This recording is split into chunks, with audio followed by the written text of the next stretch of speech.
Hello, and welcome to today's webinar, Future-Proofing Your FinCrime Ops, Automation, AI, or Elbow Grease.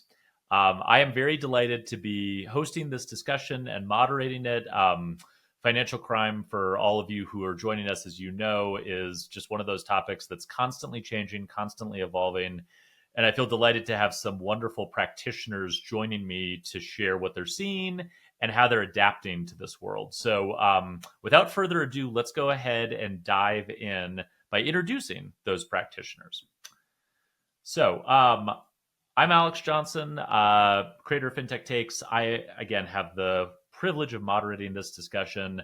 And I'm thrilled, as I said, to be joined by some true experts in this space who are going to help me unpack everything that we're seeing. I would like each of them to briefly introduce themselves. So Trisha, why don't we start with you? Great. Thank you, Alex, for having me. I'm Trisha, founder and CEO of Unit21.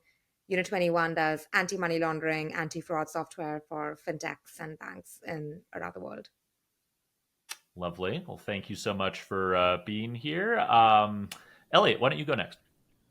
Thank you, Alex, for having me. I'm head of risk, product, and data science at Trustly, which is a pay-by-bank solution. So excited to be here and talk more about this today. Outstanding. And then last but certainly not least, Ethan. Yeah, thanks, Alex. Ethan Singleton. I'm a managing principal at FS Vector. We're a consulting firm mostly focusing on risk and compliance and building products, but we work from early stage companies, pre-seed, seed, all the way to IPO. Excited to be here. Outstanding. Well, we're just going to dive right in. And the plan for today's discussion is basically to split up our discussion into two chapters. The first is what is keeping you up at night? And the second is what do we do about that? How do we solve that? So we'll split our discussion roughly into those two halves. I like to end on solutions because this can get a little dark and a little scary at times. So we're going to end on solutions and ways to tackle these challenges. But before we get there, we are going to talk a little bit about that anxiety and what keeps us up at night. In keeping with AI being a bit of a theme, I think, across all of today's discussion, I did go ahead and create some wonderful visuals for our discussion, starting with this one generated by AI of someone looking a little worried in a distant future, probably about financial crime. So let's talk about some different areas here. And where I want to start is by talking about this idea that, like, as I mentioned in the intro, financial crime prevention is really a game of whack-a-mole, right? It never stops. The bad guys are constantly evolving, innovating, trying new attack vectors. And just at a very high level, especially since you all are either practitioners, you work very closely with practitioners, just how does this fundamental reality impact the way that risk and compliance folks do their jobs on a daily basis? And Elliot, I want to start with you. Yeah, it's a great question and great point, Alex. I think risk is very much the game of whack-a-mole, which I learned early on in my career. And I think I work in product and I've worked inside of risk and consumer products, and things are always changing, always pivoting. But I think risk, every day you wake up and you might notice something that's totally off base that you need to look into. You need to change your plans for the day, for the week, for the quarter, because you had some massive change, because you're essentially playing against a two-player game. You're playing against the fraudsters. So I think when we think about AI, and just to tie it back to that, it's allowing for an acceleration, but we've always been playing a two-player game where we're doing something, there's a response, and it's coming back and forth. And there's time and time again where we've been able to see that qualitatively and quantitatively, where you can see you make a change, something happens, it changes the way that the ecosystem works, and then comes right back again 3 months later, 2 weeks later, whatever it is, because the fraudsters have found other places, come back and readjusted their site. So I think that's how I've always thought about the game of whack-a-mole. It's just lots of quick iterations back and forth. Yeah, the two-player game point is a really good way of describing it, right? I've heard it described as like you're not playing tennis against a wall. There's someone on the other side that you're playing against, and they're constantly varying their strategies.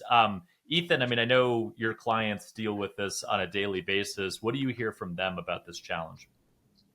Yeah, it keeps me up at night. I'm sure it keeps my clients up at night, particularly when we're building products for the first time and we're launching and we're integrating solutions like Unit21 for the first time, is we realized that that is going to be a vector for fraudsters to focus on. Early stage products, shortly after launch, they kind of assume they're not sophisticated in the fraud strategy that they built out or in the tools that they've implemented. So we're constantly thinking about how do we try to build the solutions before we launch the product. So day one, we can have some anti-fraud prevention strategy. But then it's, okay, now we've launched the product. The vectors are changing. The risks are changing. The fraudsters are evolving. And so then it becomes a question of how do we continuously mature the fraud and risk and compliance function through a combination of training of the individuals who are running that program, constantly looking at the tools that we're using and evaluating their effectiveness and tweaking and tuning some of the rules to make sure that we're combating the right risks that we care about. But it's certainly never you turn it on and then that's it. It's constantly evolving, constantly new risks. So we're always maturing, that function as quickly and efficiently as we can. Yeah, well, and yeah, maybe Trisha, you can jump in here because I think one of the things Ethan just mentioned that I know is as a challenge and is something that as a solution provider in this space you really see and kind of live day to day is that inability to just sort of set it and forget it, right? Even if you have a very sophisticated strategy, the fact that there's constantly this evolution and this push and pull means that all the knobs, all the dials, all the data needs to constantly be ingested, adjusted, fine-tuned, augmented. And, another thing Ethan mentioned that I'd love for you to also weigh in on is the relationship between the tools and the people using them, because I think training and like the human side of it is really interesting as well. So can you kind of weigh in on that side? Yeah, firstly, I agree with everything that's been said, that it's a constant game of whack-a-mole. You can't solve it. Frost is actually very creative. They're entrepreneurial. And after 2022 November, after ChatGPT came out, we saw an insane increase in number of scams. And it's really interesting because I'm sure we all have received the Nigerian prince email before. And it's a scam. It's so obvious because there are these punctuation errors and there are these spelling mistakes, and it's this ridiculous proposition of a Nigerian prince. But that's gone. Like that day and that type of scam is gone. It's now very believable, like real scams that are very difficult to catch. And so we saw a 3x increase in the number of scams that our customers were seeing from their customer base. And that really is to showcase how entrepreneurial and creative these fraudsters are. I'll quickly share my screen. Please do. To just show how easy it is. I was able to do this in a minute. This is a video of Trump saying America is back. And to my fellow citizens, America is back.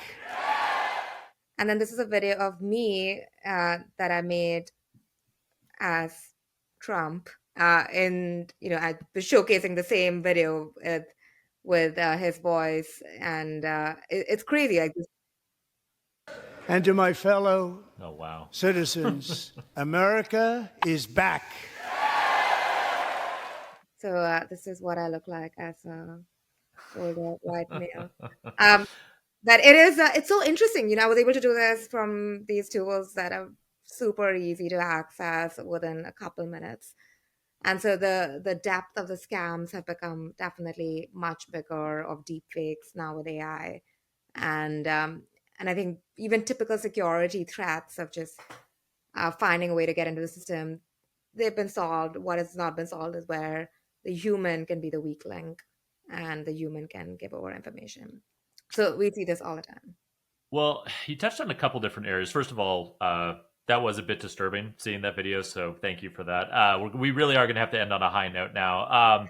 I think that's such an illustrative example. I mean, you mentioned the Nigerian prince scam email, right? And I think that kind of actually speaks to the underlying changes from a technology perspective and like the economics of fraud and scams in a lot of way, right? And I'd love Elliot and Ethan for you guys to jump in on this. I mean, the research that's been done at this suggests that like the reason there were all those spelling mistakes in the Nigerian prince email was actually to be a filter and to sort out the ones that you really wanted to target if you were a fraudster, right? Because you could catch that and you could discern that that was a scam, you were going to be too difficult to try to spend time on to get money out of. So we need to like focus our resources.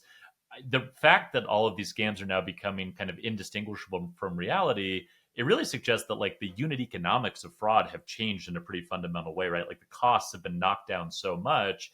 And Trish, to your point, the thing that you touched on about the humans being kind of the weak point in the loop, I mean, that's fundamentally important, and something that even as we adopt new systems and new technology, that's always going to be true. I don't know, Elliot, maybe I'll go back to you. What do you see in terms of kind of the overlap of scams and kind of that human vulnerability factor?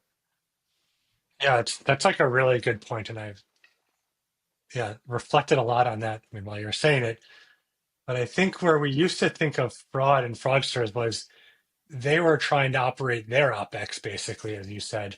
They're trying to figure out how can they filter out the people who are going to waste their time versus where they're going to get through.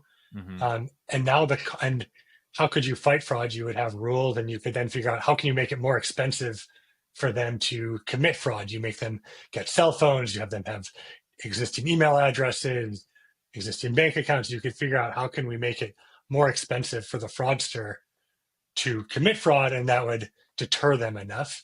Now to this point is and a fraudster now basically has unlimited resources, and it's no longer about how much money, because it's so cheap to create fake identities, create fake videos. And it's in the old world where it used to be, okay, don't touch the customer experience anymore. Don't touch the customer experience. You're seeing in most, if not all, fintech apps of flashing a screen of saying, hey, don't forget about fraud, about scams. You see Zelle. Whenever I send someone money on Zelle, on Venmo, they're like, is this a scam? Make sure it's not a scam. And if you think back 15, 20 years ago, for sure, you would never think of sending someone a code that automatically gets entered into the box for them, because that's too much friction. You're going to lose conversion. And now we're having full screens that require you to scroll through them.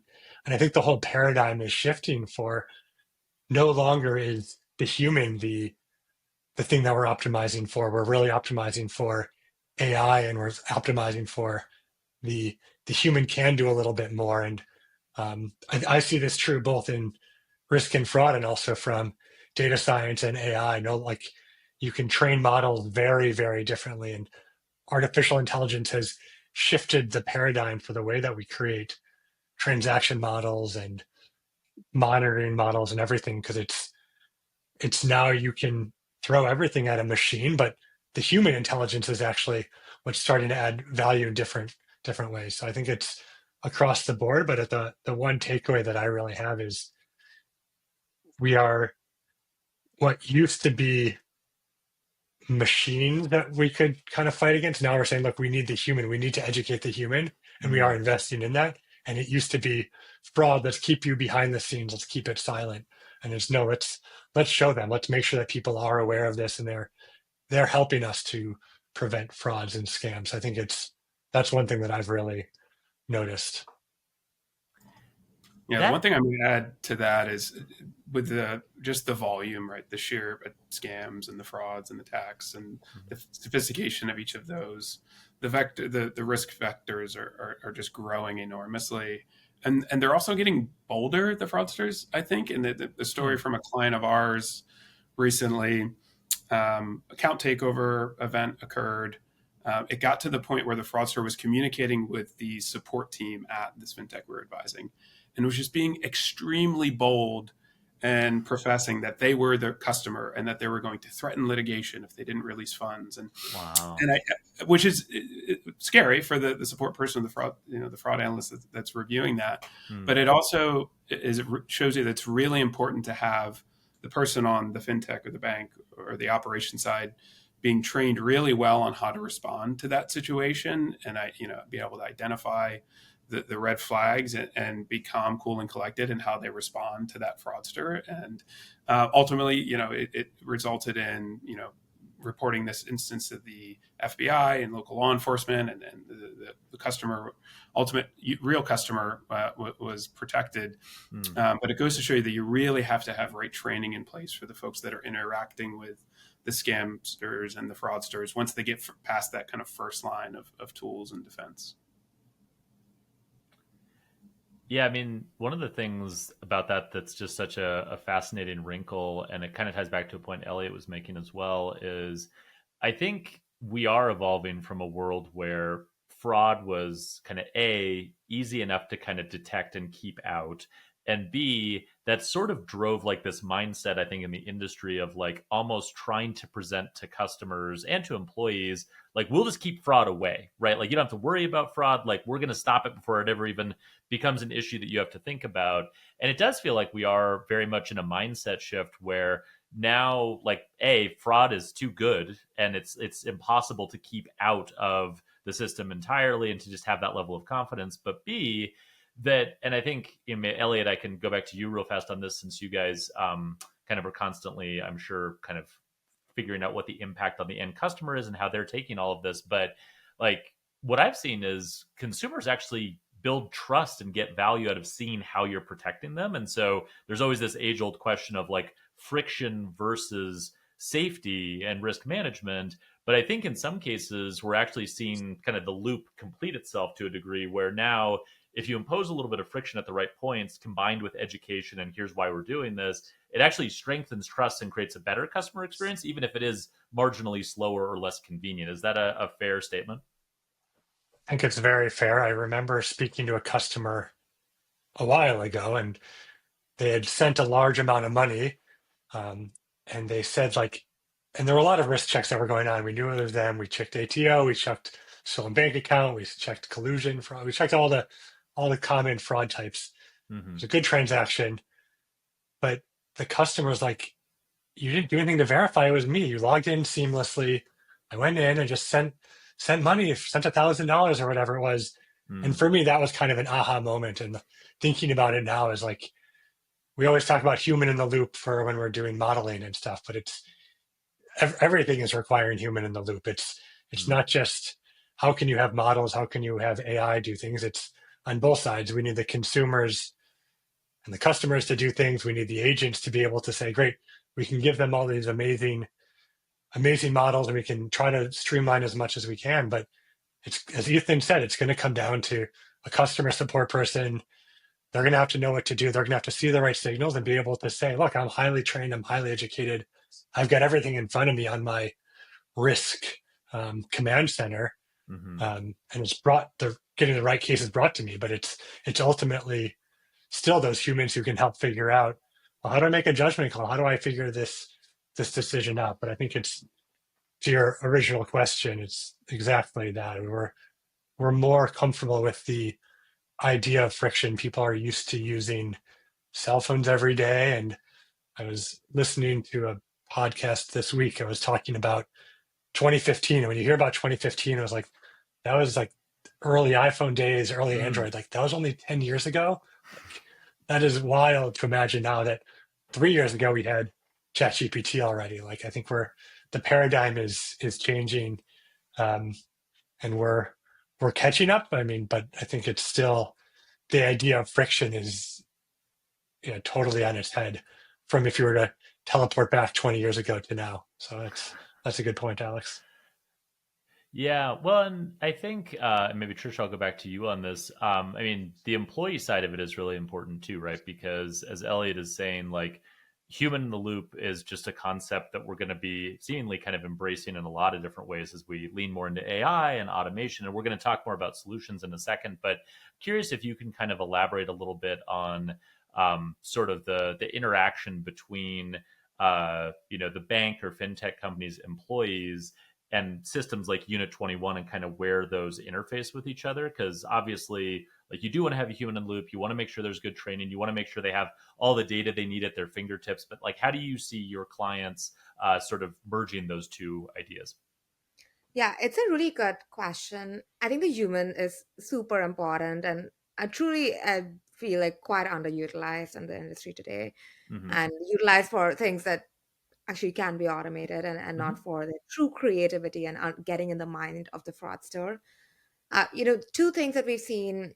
One, when we started the company, it's crazy, but at the core, the company was started as a transaction monitoring case management product. We have Yeah. now many different products, but that was the original suite of products that the company had. And one thing that we had was the capability to backtest against historical data. And I remember I'd built this feature. It was just two, like me and my co-founder at the time. And at the time, back in 2019, when people would look at it, they would be like, wow, I've never seen this. And I would feel like, wow, that's crazy that you can't even today say that, okay, I want to have the strategy to catch the fraudster. Let me try it against historical data and see what happens. So there's a lot of technology that can enable folks to really focus on what is important. And when we started the company, and big reason that we've been very lucky to see growth in this space is because we were able to provide technology to enable the best out of humans who are also leveraging their creativity and are very entrepreneurial to fight against these entrepreneurial fraudsters. And I'll just say one more thing, which I feel like data is pretty underplayed. When Yeah. people think of fraud, they think of ACH fraud or check fraud or wire fraud. And that's not how the fraudster thinks. They don't think that I'm going to wake up at 11 a.m. It's like wire fraud, 12 p.m. is check fraud. Sure. And the way that the industry, which I very significantly disagree with, the way that the industry thinks of fraud solutions, like you saw that particular type of payment fraud, when actually the best way to solve fraud is to look at all of the data. The best way to determine if a check is fraudulent is to see how normal is it for this person with this direct deposit to be sending out the check. The best way to see if an ACH payment is fraudulent is to look at like the login data and the password change events and the admin change events and see how normal is it for them to send this amount of money just following after a password change. And so that approach, like humans also need good data and data to be able to make very effective decisions instead of this very siloed way of tackling fraud, which is how the industry thinks about it, but not at all how the fraudster actually does it.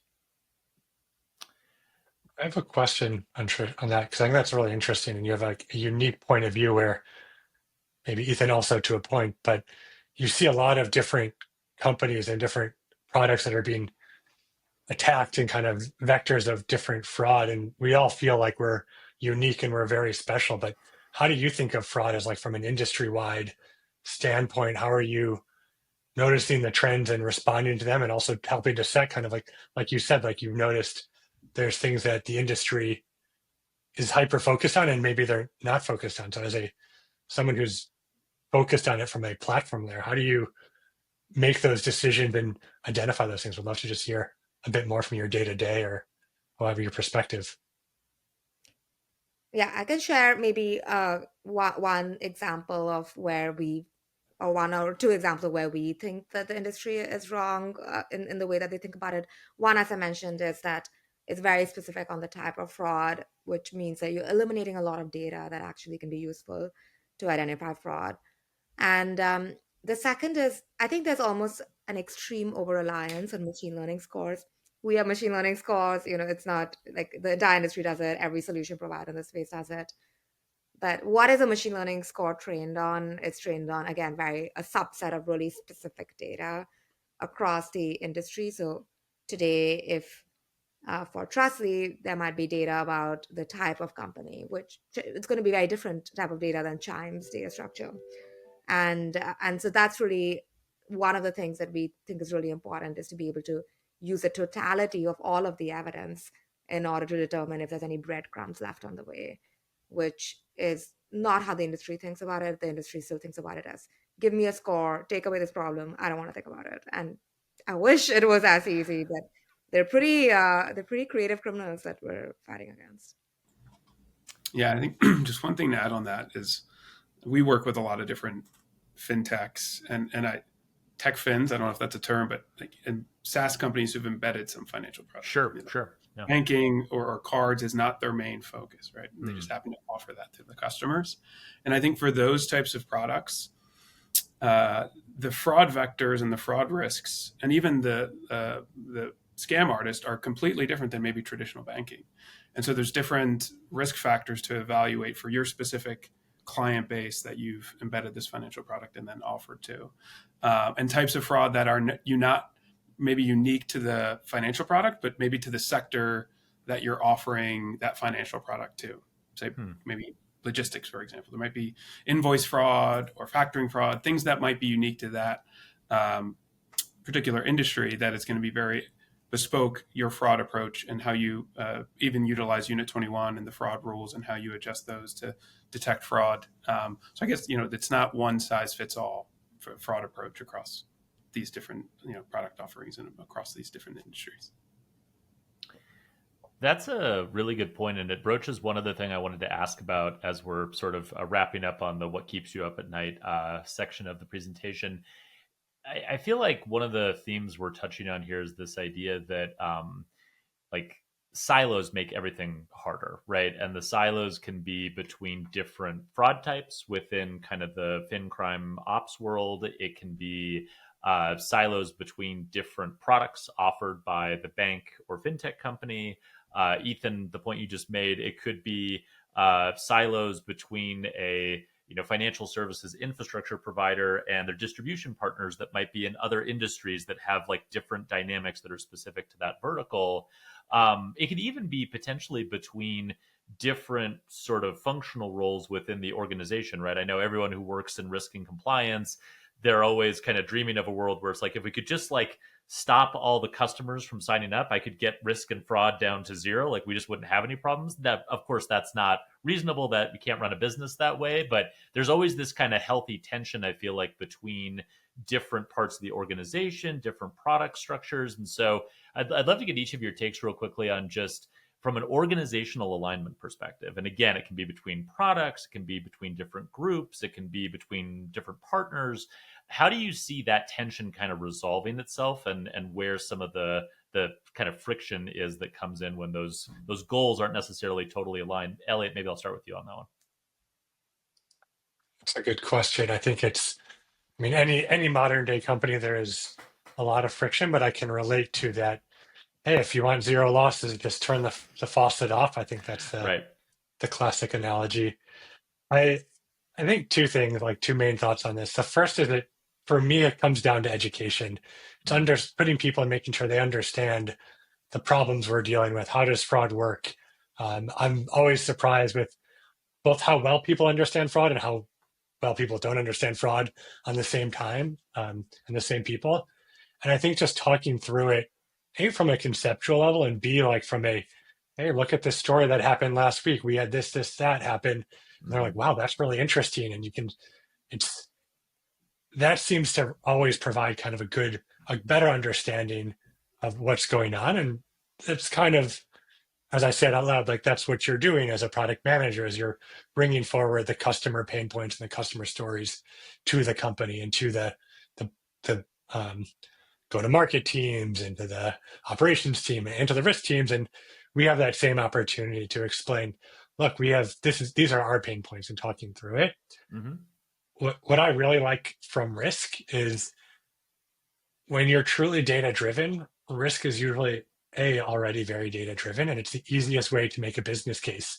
We know how much money we're losing today, and we know if we remove that loss, we will increase our bottom line. Like we're going to do this experiment where maybe if we change the button to blue, then it'll increase conversion by 2%. Like, nope, we saw this. Trisha's point, we can back test it very easily. We're doing this. We're highly analytical folks to begin with.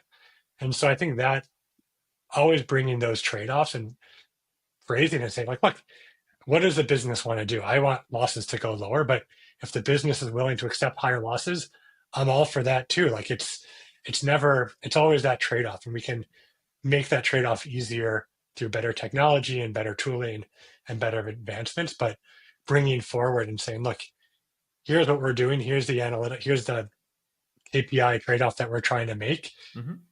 It's just as fun for me to figure out how can we identify more good users and approve them as it is to lower losses and reduce fraud on the same level. So I think it's going back to those, giving people empathy for what we're doing in the fraud scenes, and also figuring out what the business wants and giving those clear trade-offs of what do we want, what does the risk team want, what does the like growth team want, but it's ultimately what does the company want, and try to be a bridge for those users.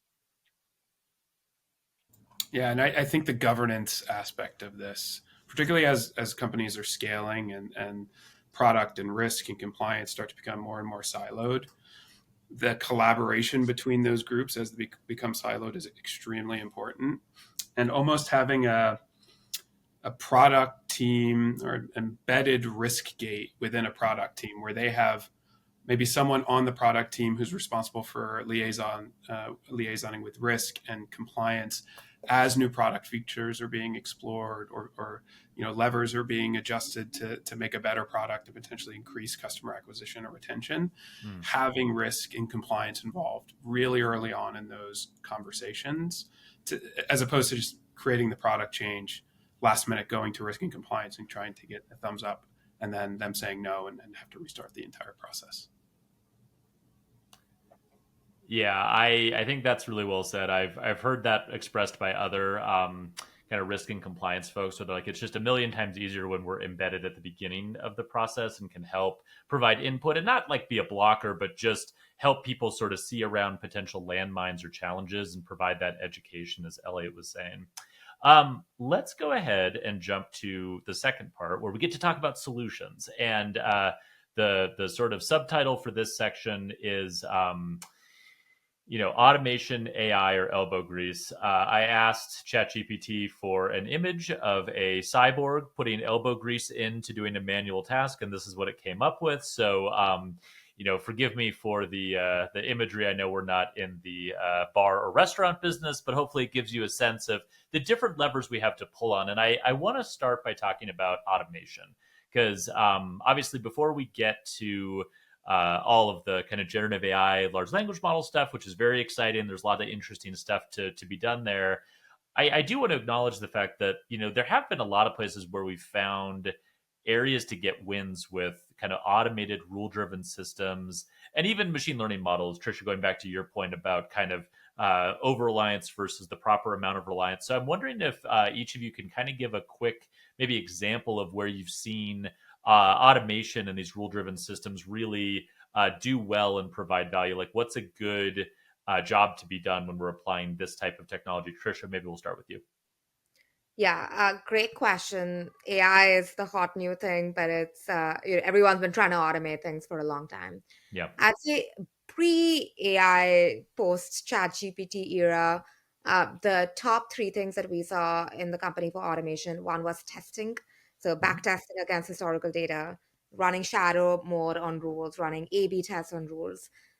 This historically would take a long time. You would need data scientists, but there has been a lot of work that you don't need a full-time data scientist to be able to analyze your data and just reduce the source of the false positives to begin with. That's the biggest that we've seen. The second biggest that we've seen is SAR filing. There's a lot of regulatory reporting filing, SAR, CTR, FinTrack, that the automation really gives a lot of real time back to the teams to focus on more important policy work and more important understanding of typologies work. And then the last that I would say is really important is in sanctions. The sanctions is a really big area of false positives, and you have to do it. You have to do it in order to be compliant. So, but how likely is it for that Osama bin Laden is really using you? So it is very important to do. There's a lot of work around just pure normal automation, filtering capabilities around testing that we've seen companies be able to get a much better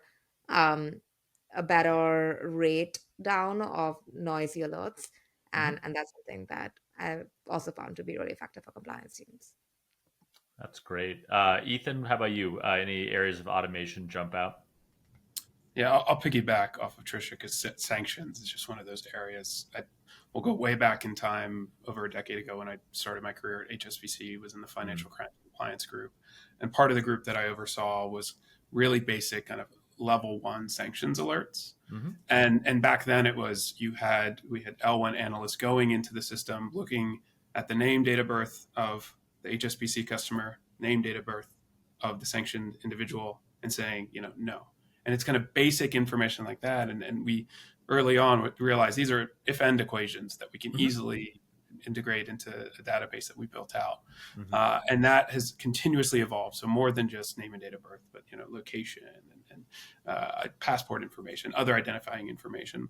And those, particularly if you have any international touch point in your product or company, I think, that's been such a low-hanging fruit for so many organizations is on the sanction side. And now I don't want to get too far ahead of the conversation, but that's where we're starting to see some of the AI tools and the generative AI and even agentic AI start to replace some of the automation and go kind of that next level down to kind of level 2, where it's a little bit more of a complex investigation and being able to automate a lot of that. Absolutely. Elliot, we are going to get to the generative AI side of this, but before we do, any other kind of areas of kind of rule-driven automation where you see a lot of value? Yeah, I'm also trying to withhold. I'm like, AI, I'm like, no, stay back from AI. It's so tempting. It's on everyone's tongue and mind 24/7 these days.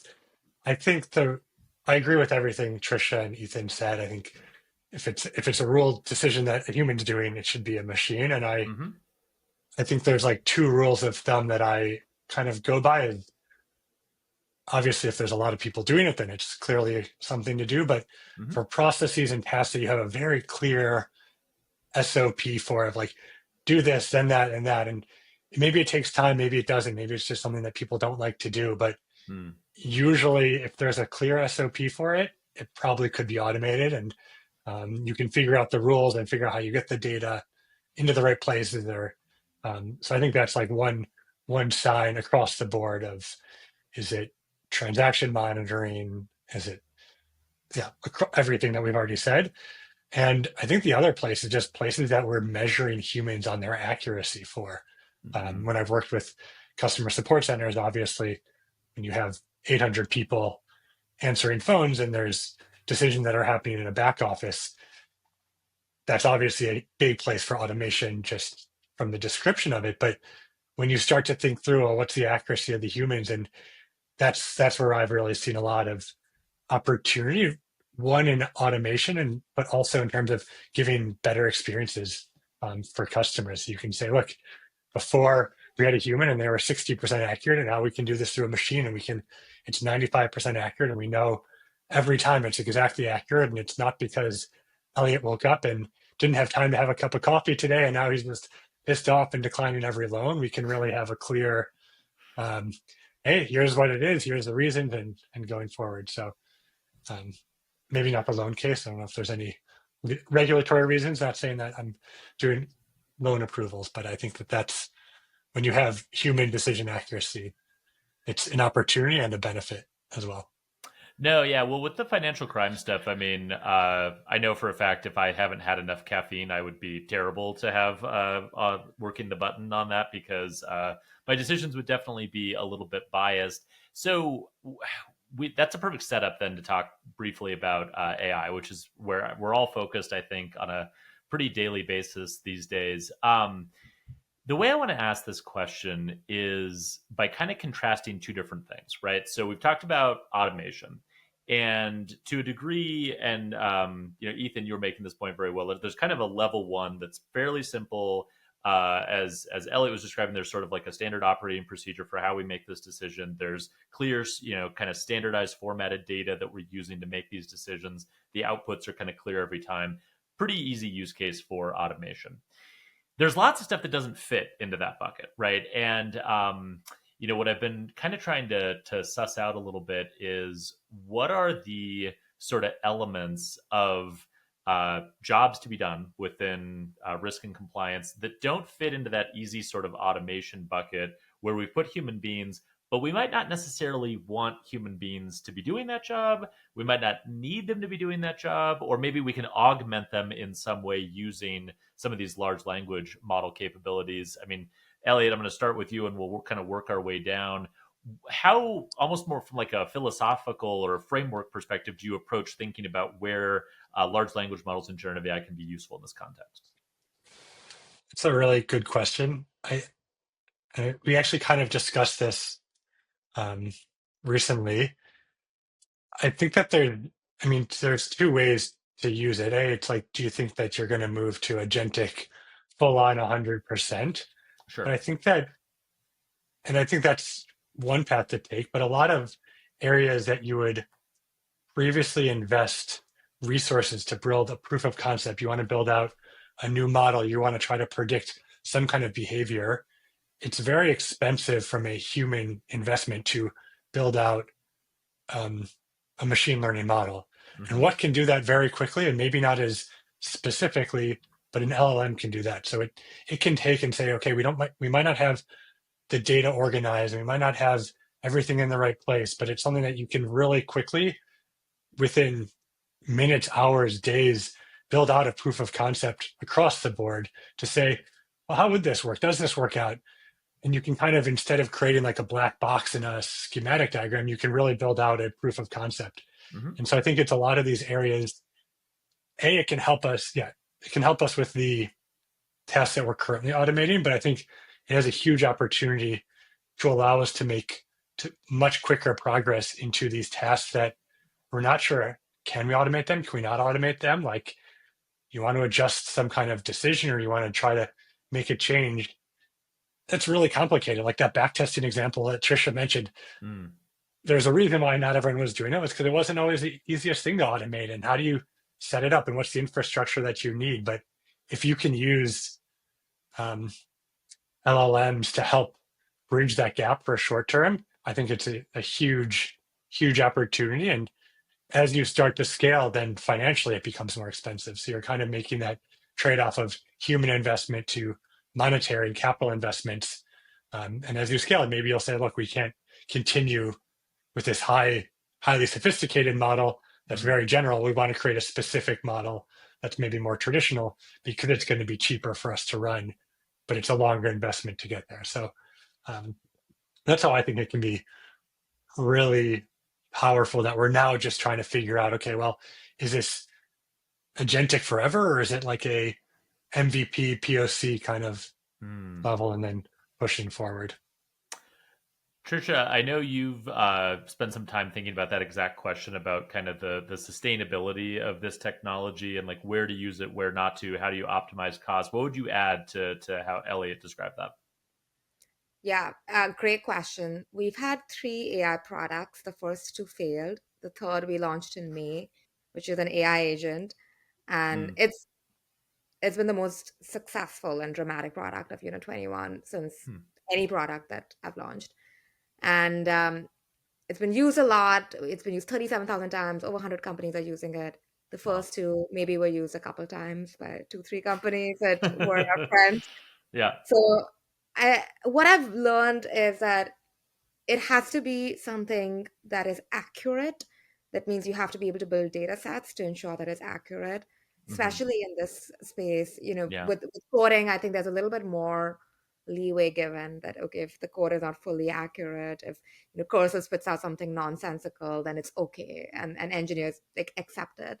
But there's really not that much acceptance in the space for a significant level of inaccuracy. Yeah. So it has to be accurate. And then the second thing is that it has to be actually something useful. So the first versions of AI were all like LLM chatbots, which, how often are you going to do it? And what is really the utility? So we have an AI agent that helps automate L1 operations. And the types of operations that we find that people really like to do are things that would be very difficult to do before. So as an example, it takes maybe if I want to do a Google search, a really deep Google search on someone and actually write up my findings with links, it's going to take me typically 5 minutes. Right. And so I would only do it on a select set of alerts. But now with AI, I can do it on everything. So I can actually determine if something is risky or not. So it's enabling humans to do something that they just were not doing before. Another thing that people really like about this particular AI task that we built was counterparty risk analysis. That I'm sending money to you, like, okay, what is your, like, how many transactions have you received? Like, what does that look like?